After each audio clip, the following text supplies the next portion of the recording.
ዛሬ ማሳያችሁ ተቦክቶ ሳያድር ቶሎ የሚደርስ የድፎ ዳቦ አዘገጃጀት ነው።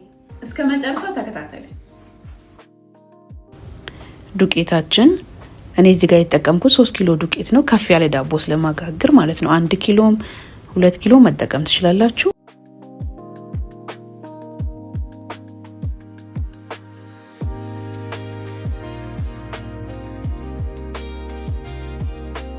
እዚህ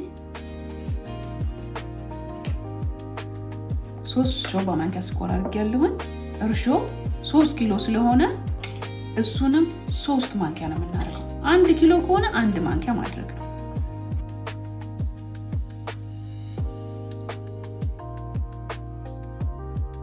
ለ3 ኪሎ ይሄን በዚህ 2 ነው የሚጨምረው። እንደዚህ መተዋለሁ በደንብ አድርገን እርሾ እስኪሟሟ ማምጣት። እዚህ ጋር ጨው ብዙ ሰው የሚሳሳተው እርሾ እንዲነሳ ስኳር ነው ጥሩ። ጨውን ከተነሳ በኋላ ዱቄቱን ስናሽ መጨመር። ጨው እርሾውን ይገልብናል። ስለዚህ ስኳር ሙቀት ይሰጠዋል። ስለዚህ ስኳር ማድረግ እንዳትረሱ። እንደዚህ ሸፍነን እናቆየዋለን ለ15 ደቂቃ። እስከዛው ድረስ ደግሞ ቀይ ዳቦ በርበሬ ያለው ስለሆነ መስራት የፈለኩት ዘይቴን በነጭ ሽንኩርት ዝንጅብልና በጥብስ ቅጠል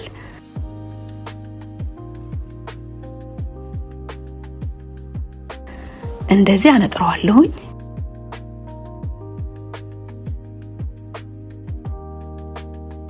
በርበሬ እናረግና ትንሽ ውሃ ጠብ አድርገን ለሰስ ባለ እሳት እናንተ ከትከዋል በለው። ይሄው እንግዲህ በአንድ ጊዜ ነው የተነሳው። ስለዚህ ለሁለት እንቀንሳለን። ይሄ ከፍ ያለውን ደግሞ ለነጩ እናደርገዋለን ማለት ነው። ይሄ ቅመም ድንብላል፣ አብሽ እና ነጭ አዝሙድ የታመሰ አንድ ላይ ተፈጭቶ ነው። በጣም በቃ ለአበሻ ዳቦ ዋናው ይሄ ነው።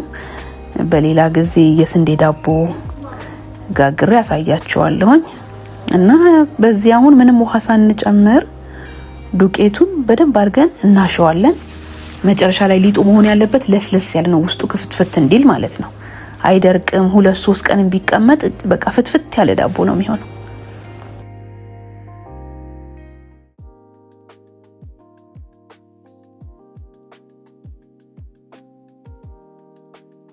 ይሄው በእኔ በእጅ ያልነካሁት ለምንድን ነው? ከመጀመሪያው ጭምልቅልቅ እንዳይልብን ጀስት በማማሲያው ደረቅ ካለ በቂ ዱቄታችን ከወሰድን በኋላ ዘይታችን እናረግና እንዲማሸት ነው። ጉልበት ደግሞ ብዙ ጊዜ ጣት ላይ ስለሚያደክም ደግሞ በደንብ መታሸት ስላለበት በዚህ በመዳፋችን ጫን እያለን በደንብ እናሸዋለን። በደንብ እንደው 15 ደቂቃ ከ10 ደቂቃ እስከ 15 ደቂቃ ማሸት ራሱ እንዲልስልስ ይልልናል። ቁራዝሙዳችን እንዲነሰንሳለን። ምንድነው እንዲ ፈጣን የተባለበት ምክንያት እርሾ በቂ ያለው አንዴ ሲነሳ እንመልሰውና በሁለተኛው ግን ቀጥታ ወደ ምጣዳችን መውሰድ ነው ማለት ነው። ይሄው ሸፍነን እንዲናስቀምጥ እርግጠኛ ነኝ። ቶሎ ነው የሚነሳው። እንደተነሳ እንመልሳለን። አሁን ደግሞ ቀዩን እንደዚህ ያቁላል የቁሌቱን አጥልለን እንደዚህ እናደርጋለን። የዳቦ ቅመማችንን ጨምርና አሁን ደግሞ ቀሪውን ዱቄታችንን ቻነስ ያለ ስለሆነች ዕቃ ራሷ ተበቃኛለች። እንዲሁ ለመልክ ነው። እናንተ ይሄንን ስትሰሩ በእንትንም ማድረግ ትችላላችሁ፣ በስንዴም ማድረግ ይችላልችሁ። እንደውም በጣም ነው የስንዴ ዳቦ የምወደው። አንዳንዴ ነጩን ስንዴ ከጥቁር ስንዴ ጋር አድርገን ማጅጎርጎር እንችላለን። አሁን ደግሞ በቸኮሌትም አያየው ነው። ፍርኖ ዱቄትና ፍርኖ ዱቄት ውስጥ ደግሞ ትንሽ ካካኦ ጨምረው ቡኒ አድርገውት በጣም የሚያምር ኬክ የመሰለ ዳቦ አይቻለሁ። ከጎረቤት ሁሌ መማር ነው።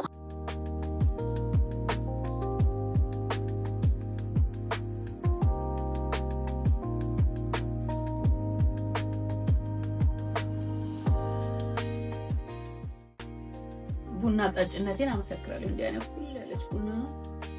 እንግዲህ ዛሬው ዳቦ በማሽን ነው የሚጋገረው።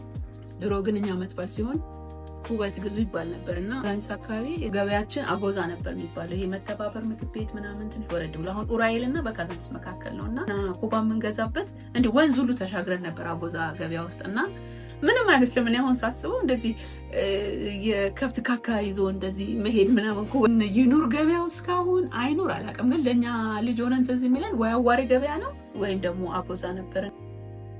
ፋይናሊ ሊጣችን ይሄውና እንደዚህ ቶሎ ተነስቷል፣ በደንብ ኩፍ ብሏል። ይሁት ቤቱ ሞቅ ያለ ነው። እዚህ ጋር ምግብ እየሰራን ስለሆነ እዚሁ ሁኔታው ነው።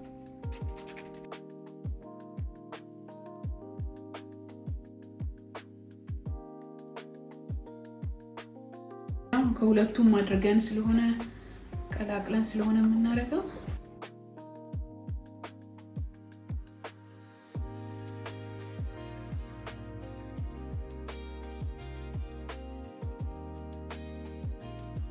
ወደ መጋገሪያችን እናደርጋለን። ኮባ እንደዚህ ማድረግ ያው ጣዕሙን ለማግኘት እንግዲህ እንዳልኳችሁ ይሄው እንግዲህ እንደዚህ ያዥጎረጎርኩት ነው። እንደምትፈልጉት ዲዛይን ማድረግ ትችላላችሁ። እርሱ ራሱ በቃ ሲነፋ የተለየ ተአምር ነው። በቃ ዲዛይን ኬክ የመሰለ ነው የሚሆነው።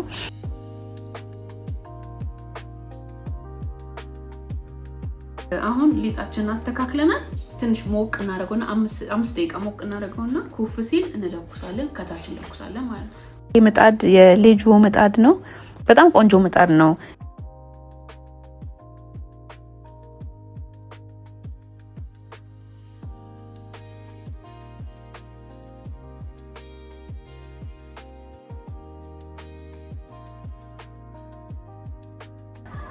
ይሄ ዲፕም ስለሆነ ክዳንም ከፍ ያለ ስለሆነ ጎድጓዳ ስለሆነ ክዳኑም ለሀበሻ ዳቦ ታስቦ ነው የተሰራው። ሲነፋ ራሱ አንዳንድ ጊዜ የውጩ ይነካዋል እና ይሄ ግን እንደምታዩት ወደ ውስጥ ጎድጎድ ያለ ነው። ክዳኑም ራሱ በራሱ ጎድጎድ ያለ ነው ወደ ውስጥ። ሌጆ ያው የእንጀራ ምጣዳቸው በጣም አንደኛ ነው። ሌጆች ይመቻችሁ።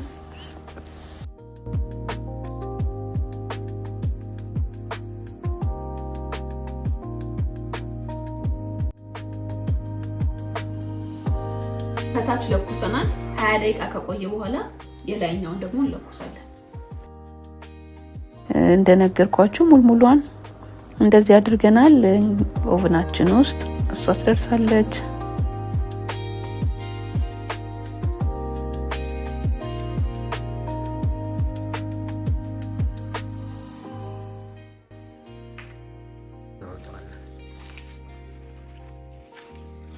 እንግዲህ ያው እኔ በበርበሬ ነው የሰራሁት። እናንተ ደግሞ በጥቁር ስንዴና በፎርኖ ዱቄት ማድረግ ይችላል። ይሄ የተሰራው ለበዓል ነው። አሁን ለቆርሶ አልችልም። ስለዚህ ሙልሙላችንን እቺን ቆርሰን እንቀብሳለን።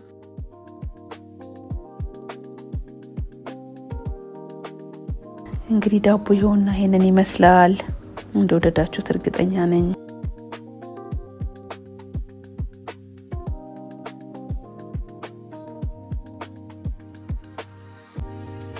በጣም አሪፍ ነው። እዚህ ልጆች ከስር እንዳይቆጠቁጡባችሁ ትንሽ ሙልሙል እንደስሩና ሸውዷቸው ማለት ነው።